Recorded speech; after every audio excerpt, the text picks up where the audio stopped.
Bienvenue. On se penche aujourd'hui sur l'analyse des communications récentes autour des vaccins russes contre le cancer, Enteromix et une plateforme ARN, qui ont fait pas mal de bruit à l'international. Alors, d'entrée de jeu, on voit que la communication autour de ces vaccins, elle semble un peu naviguer en eau trouble. Il y a des incohérences qui nuisent à la compréhension scientifique claire. Hmm, On voit par exemple une confusion assez récurrente dans les rapports. Le nom Enteromix, parfois c'est lié à un virus oncolytique, parfois à l'ARN. oui, Certaines sources disent qu'Enteromix a fini une phase 1 avec des virus, d'autres lui donnent sous le même nom ou presque une efficacité de 100% sur quelques dizaines de patients, ce qui fait plutôt penser à l'ARN. d'accord. Et puis ce chiffre de 100% d'efficacité, il flotte un peu entre les essais précliniques et les débuts de phase clinique. Ça dépend des articles. Oui, c'est ça. Du coup, c'est compliqué pour la communauté scientifique internationale et même pour les patients de savoir où on en est vraiment. Les contradictions entre les sources qu'on a pu voir sont assez flagrantes. Ah oui, c'est plus que flagrant. C'est un vrai brouilleur terminologique, comme vous dites. On se demande même d'où vient cette ambiguïté persistante, en fait. Hmm.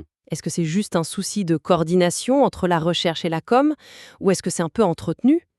Peut-être pour faire un coup médiatique, quitte à clarifier après. C'est une bonne question. Quoi qu'il en soit, cette confusion sur la technologie elle-même, virus ou ARN, c'est pas anodin, hein.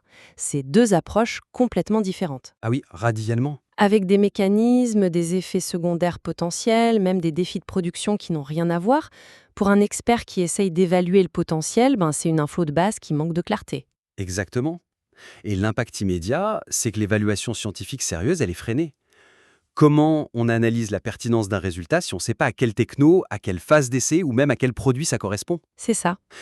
Cette base un peu bancale, ça nuit forcément à la crédibilité de tout ce qui est annoncé, même si la science derrière est peut-être solide, hein.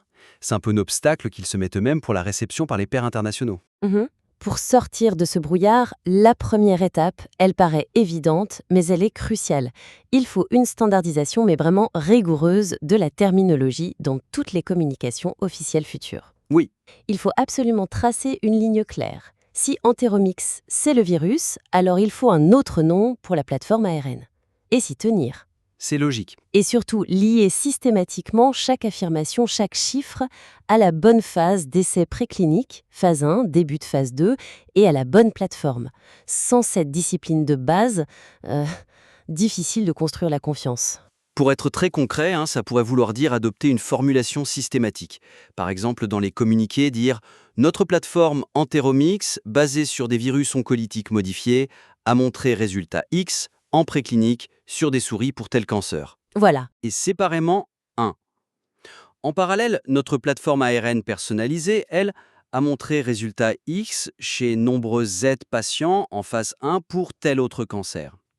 L'essentiel, c'est d'éviter les termes un peu fourre-tout et d'assurer une cohérence vraiment méticuleuse entre ce qui est dit en conférence de presse par un officiel et ce qui sera, on l'espère, publié.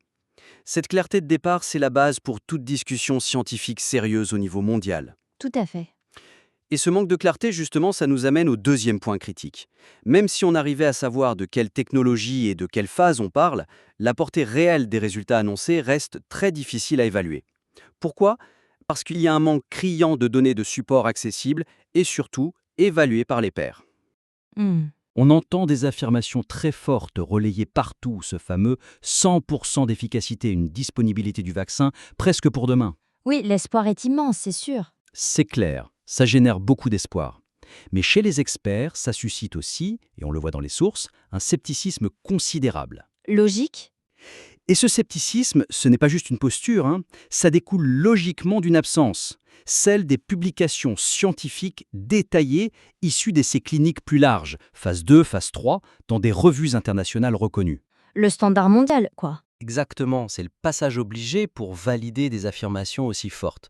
Le problème récurrent ici, c'est cette impression que les annonces précèdent, et de loin, la disponibilité des données, avec souvent cette mention un peu frustrante pour les chercheurs, sans citer les sources scientifiques primaires pour appuyer ce qui est dit. Et c'est là, je crois, qu'on touche au cœur du problème de crédibilité scientifique. Annoncer des résultats spectaculaires, surtout en cancérologie, sans fournir en même temps ou très vite après l'accès aux données ou à une publication, même un préprint au début, c'est s'exposer quasi automatiquement au doute. Est-ce que c'est juste un décalage de calendrier, le temps que la publication se fasse, ou est-ce que c'est une stratégie de com qui privilégie l'effet d'annonce sur la rigueur? Difficile à dire de l'extérieur. Dans le contexte actuel, avec la course au vaccin, la méfiance géopolitique, cette opacité sur les données primaires, c'est particulièrement dommageable. Le sans citer les sources, ce n'est pas juste une note oubliée, c'est un vrai signal d'alarme pour la communauté scientifique qui a besoin de pouvoir vérifier, répliquer, analyser en profondeur. Tout à fait, et le contraste est saisissant avec ce qu'on attend normalement. La validation de l'efficacité, de la sécurité d'un nouveau traitement, ça repose sur des essais cliniques bien définis, notamment les phases 2 et 3, les protocoles, les résultats complets, tout ça est publié, scruté par la communauté internationale. C'est ce processus qui fait la différence. Exactement, c'est ça qui permet de distinguer une promesse précoce d'une vraie avancée thérapeutique généralisable. Affirmer 100% d'efficacité sur la base d'essais précliniques ou d'une toute petite cohorte de phase 1, comme certains experts le soulignent dans les sources, ça n'a que peu de sens pour l'efficacité clinique réelle chez l'humain à grande échelle. C'est potentiellement trompeur si ce n'est pas immédiatement remis dans son contexte. Alors, pour essayer de regagner cette crédibilité et répondre à cette attente de transparence qui est légitime, une approche plus alignée sur les pratiques scientifiques internationales serait souhaitable. Oui, par exemple. Ça pourrait passer par plusieurs choses. D'abord, essayer de synchroniser un peu plus les annonces publiques importantes avec la disponibilité des données. Même sous forme de prépublication sur des serveurs comme BioArchive ou MedArchive, en attendant l'évaluation par les pairs. D'accord, ça serait déjà un pas. Ensuite, et ça c'est essentiel, gérer activement les attentes. Communiquer sur des résultats précoces prometteurs de phase 1, qui demandent maintenant une validation rigoureuse en phase 2-3, c'est beaucoup plus crédible et plus responsable que de laisser entendre qu'on a déjà une solution miracle. Oui, plus mesuré. Enfin, s'engager sur un calendrier, même indicatif, pour la publication des données complètes ou le lancement des phases suivantes.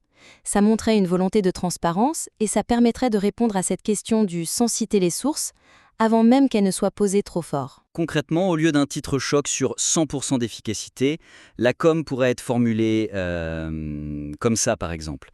Les données préliminaires de notre essai de phase 1 sur non précis du produit ARM, chez 48 patients atteints de cancer colorectal métastatique, montrent des réponses immunitaires encourageantes et une réduction tumorale allant jusqu'à pourcentage Y chez nombre ou proportion de participants, avec une tolérance acceptable. Voilà, c'est factuel. Ces résultats justifient le lancement d'une phase 2 prévue pour trimestre-année. Les données complètes de la phase 1 sont en cours de soumission pour publication dans Type de journal et une présentation détaillée aura lieu à la conférence nom, date. Ou alors lier directement l'annonce à un dépôt sur un serveur de préprint. Et utiliser systématiquement la terminologie des phases d'essais cliniques reconnues mondialement, phase 1, 2, 3, comme la FDA ou l'EMA les définissent, ça ancre aussi la communication dans un cadre scientifique que tout le monde comprend. Ça montre une volonté de jouer selon les règles internationales. C'est un gage de sérieux indispensable. Exactement. Ce qui nous conduit d'ailleurs au troisième point, l'alignement de la communication avec l'audience qu'on vise et les objectifs qu'on poursuit. Bon, susciter l'espoir, c'est normal, c'est même noble dans la lutte contre le cancer. Bien sûr. Mais la tonalité et le cadrage actuel de la com, ils risquent de créer un décalage important entre les attentes des développeurs et celles de la communauté scientifique et médicale mondiale. Eux, ils cherchent avant tout des infos fiables, vérifiables, contextualisées. Oui. Or, on note un accent très fort mis sur des termes un peu hyperboliques comme miracle, succès à 100%, et une grosse dimension de réussite nationale. Ah oui, le narratif de la course au vaccin. C'est ça. L'implication très médiatisée du président Poutine, les comparaisons répétées avec le Sputnik V contre le Covid, tout ça, ça tend à inscrire ces développements scientifiques dans un cadre de fierté nationale, de compétition géopolitique. Et c'est là que le bas blesse pour une partie de l'audience, je pense. Ce mélange entre l'annonce scientifique et le message politique ou nationaliste, surtout quand c'est couplé au manque de transparence des données dont on vient de parler. Oui, le cocktail est un peu... On peut légitimement se demander, l'objectif premier, c'est d'informer la communauté scientifique rigoureusement ou c'est de marquer des points sur la scène internationale. Bien sûr, les deux sont pas forcément incompatibles, mais quand la com penche trop vers le second objectif sans être solidement étayé par le premier, c'est-à-dire les données publiées, ça peut éroder la confiance sur le long terme. C'est un risque ? Les chercheurs, les médecins, ils sont formés pour évaluer des données, des méthodes, des résultats, pas des déclarations d'intention ou des succès proclamés. Ils ont besoin de pouvoir distinguer clairement le signal scientifique du bruit promotionnel ou politique. Exactement. Le profil type de l'auditeur qui s'intéresse à ces sujets, il cherche une information robuste, logique, soutenue par des preuves et replacée dans le contexte scientifique global. Le narratif actuel, en insistant sur l'exploit national et des chiffres spectaculaires pas encore validés par les pairs, il répond pas complètement à ce besoin fondamental de rigueur et de transparence. Ça peut même être contre-productif si les promesses initiales mettent du temps à se réaliser ou si elles ne sont pas confirmées par des essais plus larges menés selon les standards internationaux. Alors une piste d'amélioration, ce serait peut-être de chercher à mieux distinguer les canaux et les messages. Séparer plus nettement la communication scientifique factuelle pour les experts de la communication plus large, peut-être à visée nationale ou politique. D'accord. Pour la communauté scientifique internationale, il faudrait privilégier un discours centré sur le processus, la méthode des essais, les données même préliminaires, mais clairement dites comme telles, les étapes de validation à venir, planning des phases 2-3, soumission en revue et des délais réalistes. Oui, rester sur le terrain scientifique. Et reconnaître aussi que cette recherche, elle s'inscrit dans un effort mondial. Mentionner les travaux parallèles d'autres équipes, comme Moderna, BioNTech, qui sont cités dans les sources. Ça permettrait de replacer les avancées russes dans un contexte scientifique collaboratif, plutôt que juste compétitif. Ça renforcerait la crédibilité scientifique, je pense. Pour illustrer ça concrètement, les mises à jour techniques, les données, pourraient être diffusées en priorité via les canaux académiques classiques, sites web des instituts de recherche comme le Centre Gamaleya, publications, même des préprints au début, présentations dans des conférences scientifiques spécialisées. Exactement. Ces communications devraient systématiquement contextualiser les progrès, en parlant des phases d'essais cliniques établies, phases infinies, phases de prévues, etc., en étant transparents sur la taille des groupes de patients, les critères d'évaluation. La base. Parallèlement, les annonces gouvernementales pourraient relayer ces succès, bien sûr, mais la source première de l'info scientifique resterait accessible et distincte. Reconnaître explicitement les travaux similaires ailleurs, dire par exemple « nos travaux sur la RNM s'inscrivent dans la lignée des recherches pionnières menées par X et Y », ça n'enlève rien à la performance russe, mais ça la situe dans un paysage scientifique plus large. C'est souvent apprécié par les chercheurs. Tout à fait.